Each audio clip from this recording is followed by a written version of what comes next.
Also an attorney, and he is ESPN's legal analyst, and he's good enough to spend a few minutes here. Ryan, thank you. You read the filing. What stands out most to you? Well, in addition to what you mentioned, it's the idea that a coach currently in the cycle where we're hiring coaches firmly in contention for jobs would put on paper how he's been adversely affected in these ways. I mean, that's stunning, because think about it. That's putting your career on the line, not for money, but for institutional change. And that's a big deal, because in a way, he might be foreclosing some of those opportunities at other teams, but he's saying it's important enough in order to change the way the NFL does things with respect to black coaches and GMs.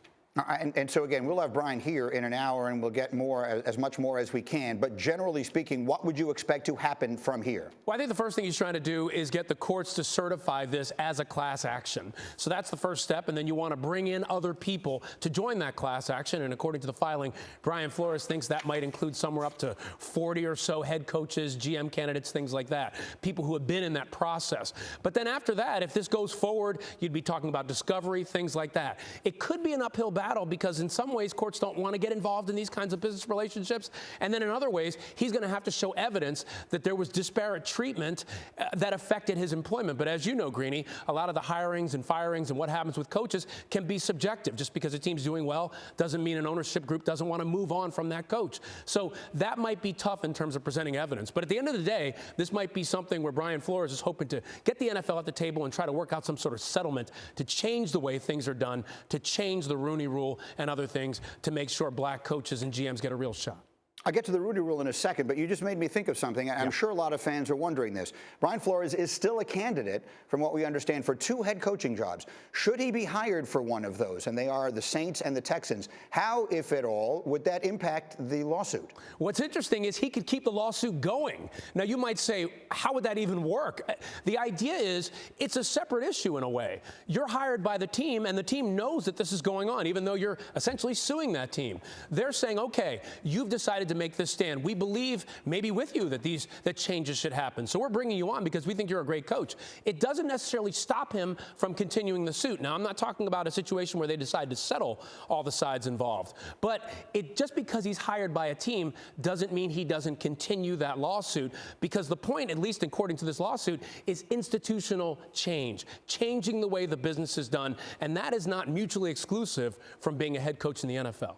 Now, there's one more thing I think we must bring into the conversation, and that is the Rooney Rule. And sometimes I think we mention that, and many fans may not even know specifically what it is. So let me tell you, as of this year, they have approved changes to that rule. So the way it stands now, every team must interview at least 2 external minority candidates for open head coaching positions, and at least 1 external minority candidate for a coordinator job. Additionally, at least 1 minority and/or female candidate must be interviewed for senior level positions like club president or any other senior executive position. So, Brian, how does the Rooney Rule, the mere fact of its existence, how does that impact a lawsuit like this? Because the implication in the Rooney Rule is that the interviews are supposed to be in good faith.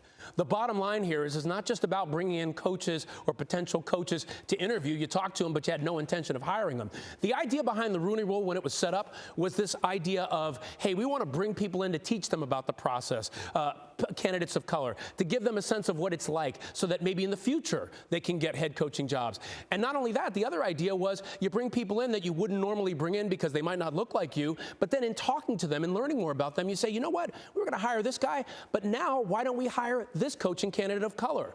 If you're just bringing in people to interview them and don't have the good faith basis of really trying to see if they actually are a real candidate for your job, then you're not really meeting the spirit of the Rooney Rule. The idea is to try to promote and build in more black head coaches and more black GMs in the league. And if you're just bringing people in and creating sham interviews, as he claims it, you're not meeting that key core of it. And without that, the rule becomes empty.